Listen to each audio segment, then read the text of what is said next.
ఒకప్పుడు ఎస్ఆర్హెచ్ అంటే ఒక బౌలింగ్ ఫోర్ట్రెస్. టార్గెట్ 120 అయినా 130 అయినా అపోనెంట్ ఎవరైనా సరే మన బౌలర్స్ ముందు తల వంచాల్సిందే. అది ఒక బ్రాండ్, ఒక ఐడెంటిటీ. కానీ 2020 తర్వాత ఫ్యాన్స్ కళ్ళల్లో ఆ హోప్ మెల్లగా ఆగిపోయింది. నమ్మిన లీడర్స్ వెళ్ళిపోయారు. వార్నర్ దూరం అయ్యాడు, రషీద్ వెళ్ళిపోయాడు. చివరకు మన కేన్ మామ చాప్టర్ కూడా క్లోజ్ అయింది. పాయింట్స్ టేబుల్ బాటంలో ఎస్ఆర్హెచ్ని చూడటం కన్నా పెయిన్ఫుల్ పార్ట్ ఏంటంటే మన ఐడెంటిటీనే కోల్పోవడం. ఎగ్జాక్ట్లీ అప్పుడే ఎంటర్ అయ్యాడు the captain, the leader, the silencer, Pat Cummins. 20.5 crores.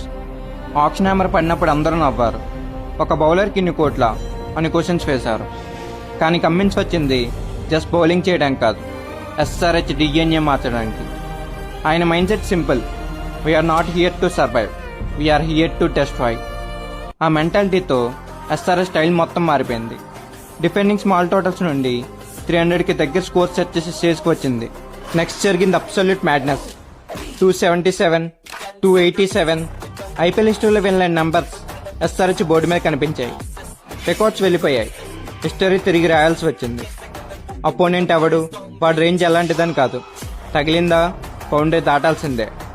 3 years పైన ఒక్క సీజన్లోనే అరెస్ట్ చేసి ఎస్ఆర్హెచ్ని డైరెక్ట్గా ఫైనల్స్లో నిలబెట్టాడు. బ్రోకెన్ ఫ్రాంచైజ్ని ఒక ఫియర్లెస్ ఎంపైర్గా మార్చిన architect Pat Cummins. Happy birthday captain. Keep silencing the crowds, keep breaking the stumps. Cup కోసం వెయిట్ చేస్తున్నాం. And somewhere deep down we know you will bring it home.